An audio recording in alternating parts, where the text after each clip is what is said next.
Hello and good afternoon. Today you are back live with me on the Rock and Ruby. This is the matriarch of the whole gang of the Blackmouth curs. She's the original cur we ever got.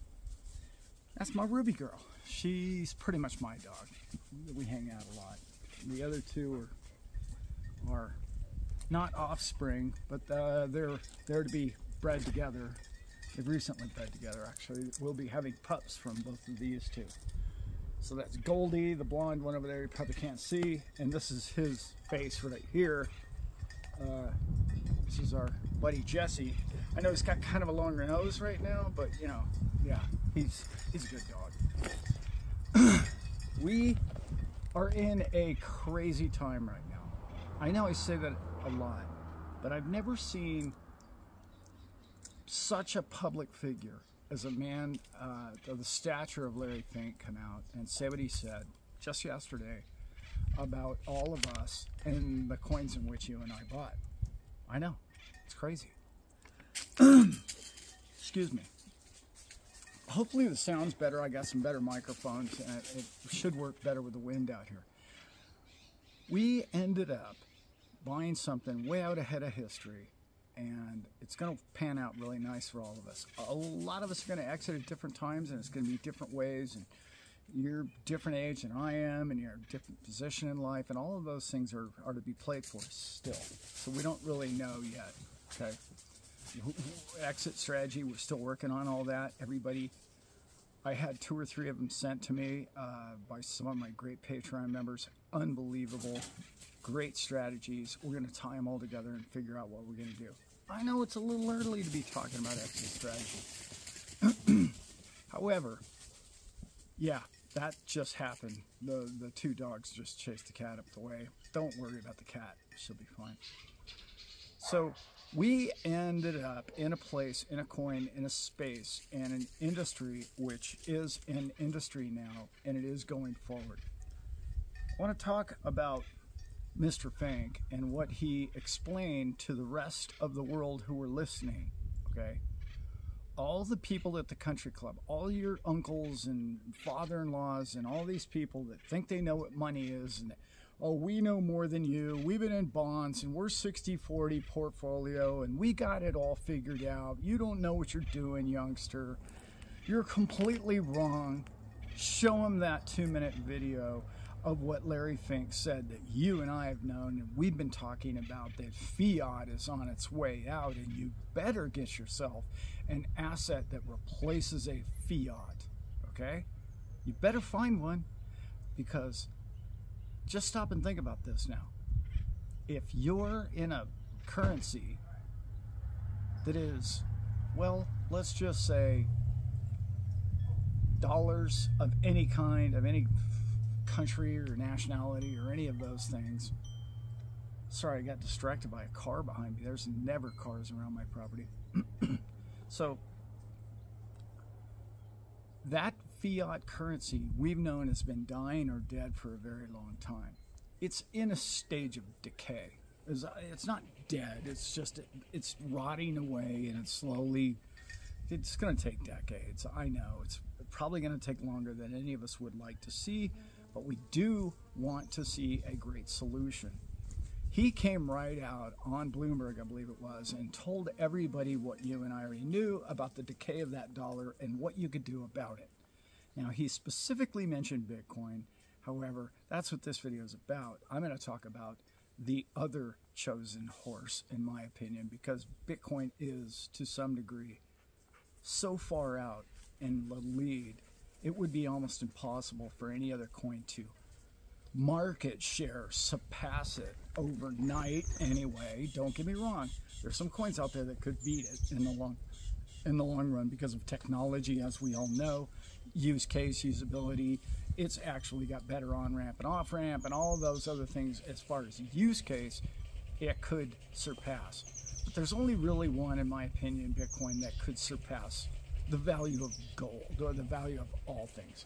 Again, when I show my opinion, I'm wrong a lot. I get a lot of stuff wrong, guys.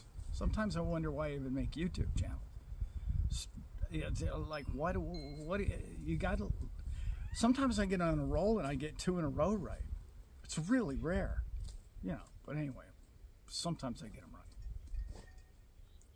This is all a game that none of us even know where this whole thing is headed. They don't know. I'm going to say all that to say this. I had a long conversation with a broker last night. Well-connected broker. I can't tell you the firm's name, but I can give you the initials of the outfit he works for. The initials are Goldman Sachs. I think I might have just maybe. Anyway, I've spoken about those guys before. He and I talk every now and then. And the thing about the last time I spoke with him before, they were really not on the fence, but it was right around when the Nashville event was going on, and I was telling him about this, and he was telling me, hey, you should really look into these other projects, financial projects of the old analog-based business profile. And I'm like, I'm not going there anymore.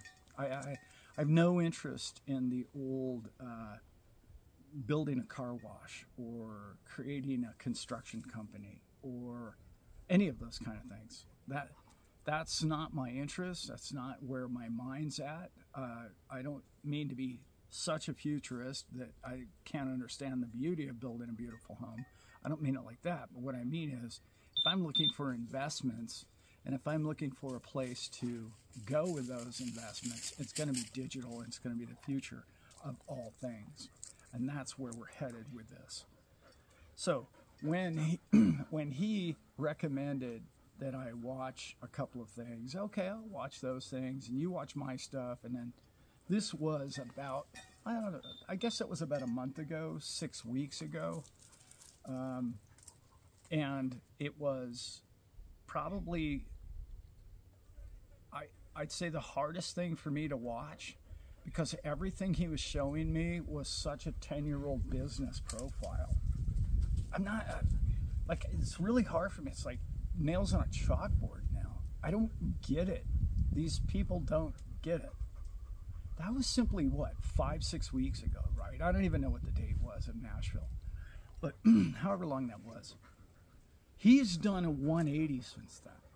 Because I sent him a couple of things. I sent him this great portfolio of a friend of mine about a month ago that he is so loaded up into digital assets up into here. And then when he and I were speaking on the phone yesterday, I said, well, you did get the memo of what Larry Fink had to say, right? And he was like, well, yeah, everybody around the office was watching it. And we kind of, you know, it's Bloomberg, we watch all that stuff. And I was like, you got the relevance of what he was saying, right? Like, get yourself out of the dollar asset and get yourself into assets.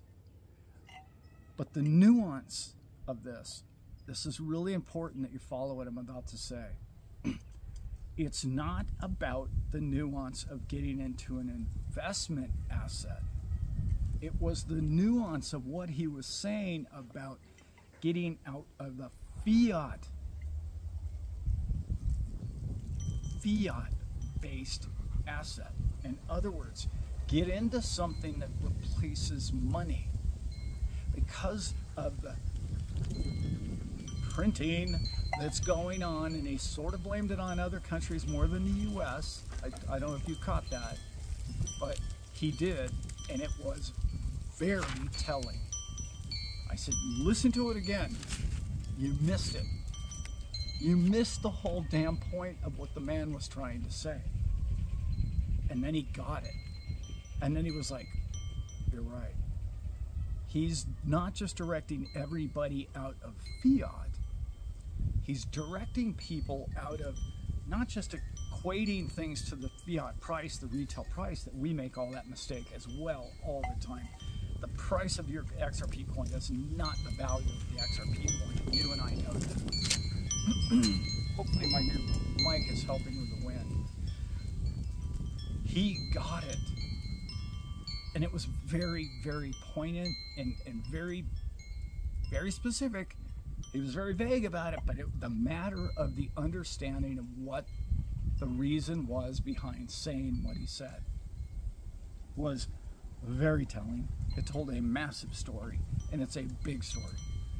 I know I offended a lot of people last week by even mentioning, I didn't even use the man's name, and I triggered a great deal of people about, there's a man running and a woman running for president, okay? I don't care. They're both chimpanzees. I'm sorry. I'm not a fan of politicians. I'm just not. Do I think one probably is going to be better for crypto than the other one? Yeah, probably, okay? I don't have a political show, so don't make your comments about my political views because you don't know what my political views are. It wasn't a political video. So having said that, I'm really going to upset everybody today. What I was saying in the video prior to it happening was one candidate is hitching his wagon to a horse.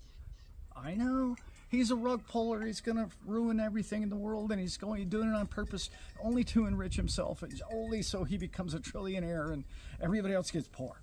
I know, I get it. I know what you guys are put down there. I get it. I know what you think of the man. I do. I get it. No man makes your peace in your mind. Only you do. And if you allow your mind to be wrecked by the simple word of that man's name, you might want to look in the mirror and check it out, figure out what's going on. Because it's not his life that you're living. Just putting that out there. He went to a bar, I believe it was, and he paid for hamburgers. Oh, what a novel thing. Back in the day, they used to kiss babies and all these great things. And, oh, it's a political stunt and all these different deals. But like I said to my Goldman guy last night,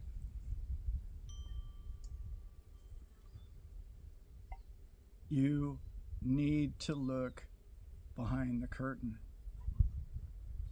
Ask yourself, when in the history of America has a president, ex-president, ever paid for a cheeseburger with a peso, with a euro dollar, with marbles, with Amazon coins, with Pokemon?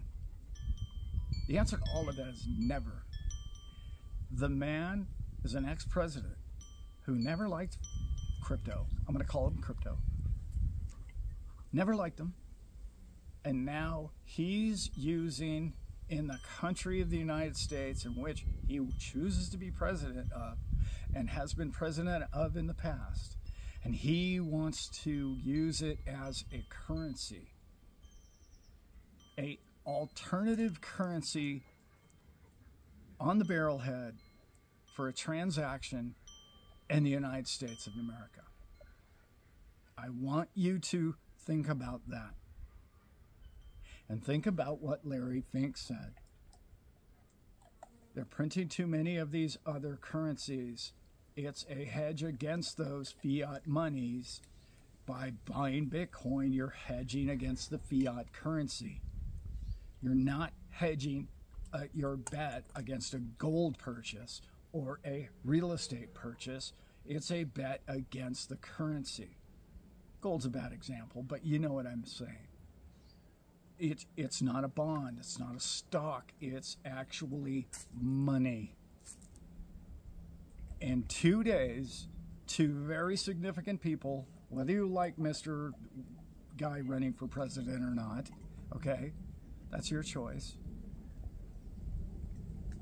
They both said the same thing in a completely different manner. That's exactly what my video was about on Wednesday. Exactly where this whole thing is going. I couldn't have timed it any better. Now, having said all of that, this is the point that I want to get to in this video. And in particular, if you own XRP, I think is very, very important. Okay, if you look at the way Bitcoin is dominating market share right now, and it's climbing right now, guys. It's not declining. It was declining 2 weeks ago. It's on the rise now.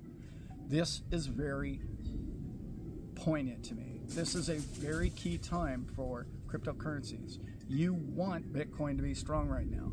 The stronger it can be, the quicker it can level off, and all of that liquidity goes into your coin. Whatever coin you have other than Bitcoin is going to be the one that you're going to want to have, that you hope is the winner for you, because as far as investment terms go, it's probably a larger return. We know that. We understand that. We're in the alternative coin market here. Now, they're going to have to pick a winner. Bitcoin has clearly been chosen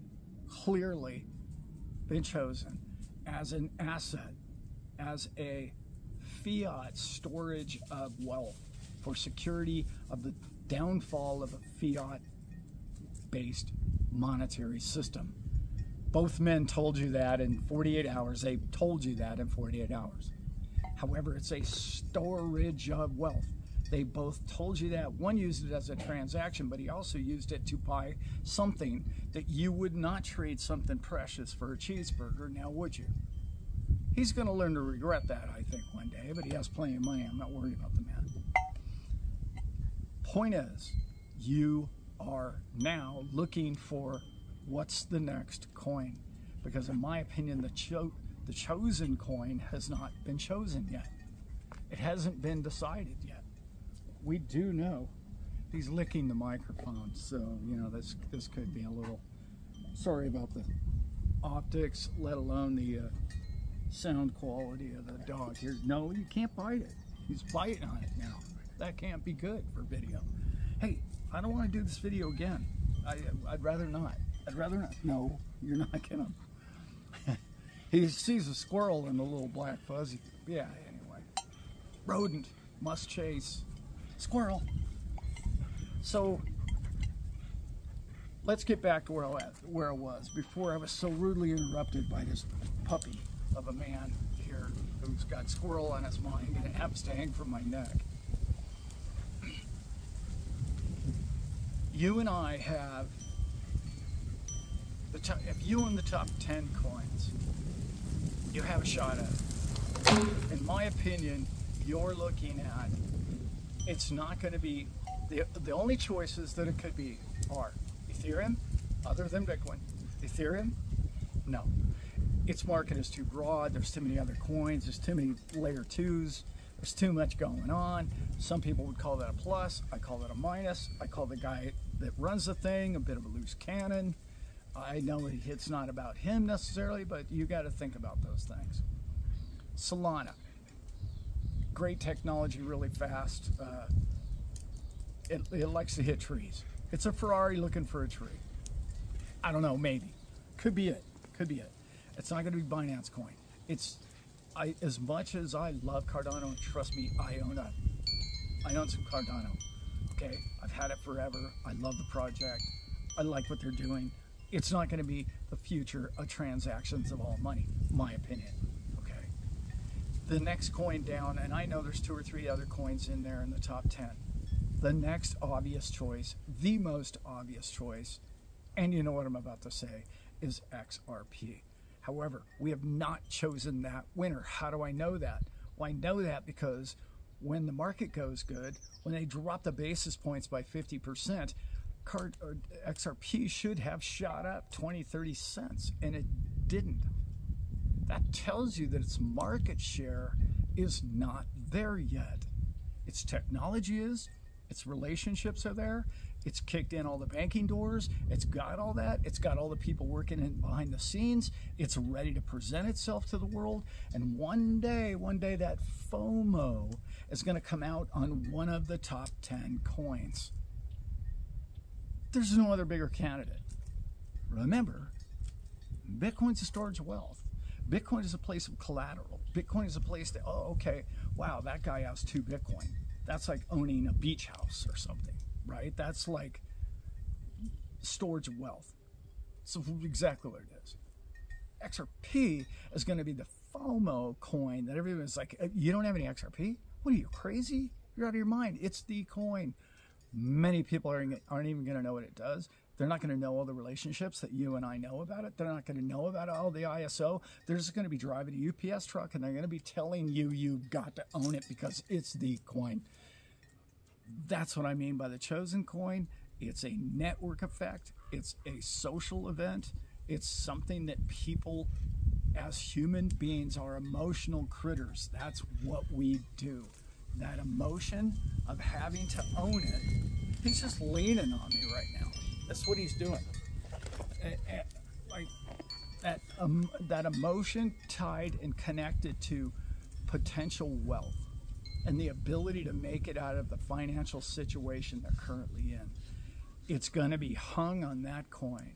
And they're going to know a couple of the details. They're not going to know exactly why they want it, but they know that they're going to hear that name more than any other name. And I think that is what's coming to you and I. Not to mention maybe a couple other reasons, good reasons, such as potentially some lawsuits coming up and some other things that are really going to put it in the forefront. And the 900 employees that are basically going to tell the world, yes, we've been working on this thing for a long time. We've laid down the tracks. We know where it's going. We have an agency that's going to advertise, which I already mentioned that 2025, first quarter one, they're going to start advertising. All those things that you probably already know. You don't need me to repeat. And you don't need Jesse to chew on my microphone. This microphone is probably in jeopardy at this point. It just likes chewing on me. I don't know what the deal is. All right, guys, I hope you guys got something from that. If you like this kind of content,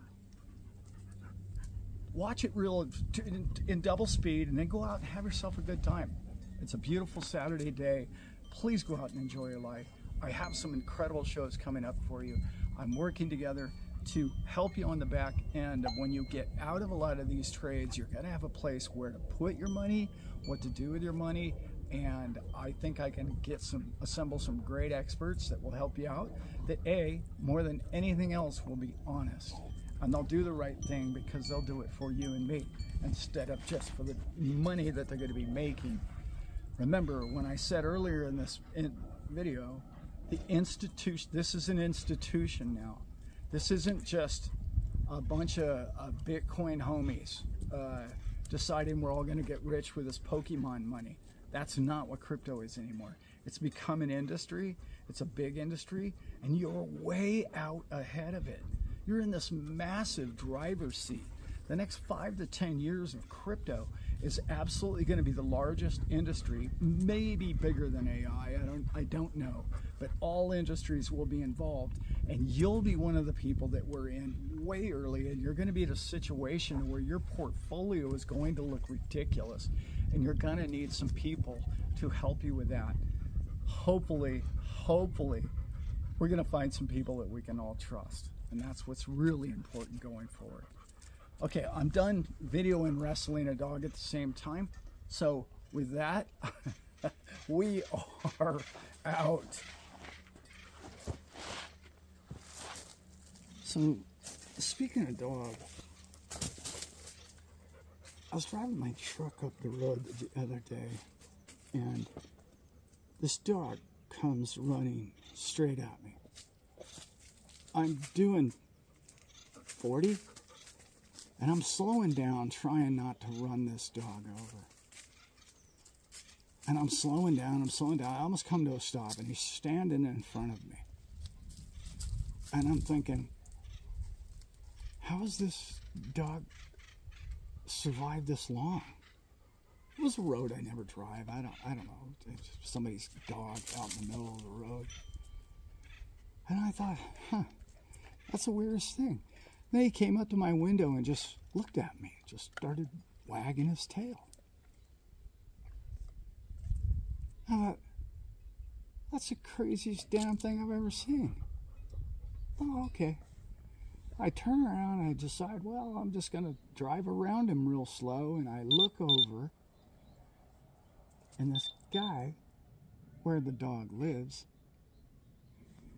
has a white Tacoma truck identical to mine. He thought his dad was coming home. Beautiful. It's a beautiful thing to be loved by an animal. All right, guys. Love you. See you soon.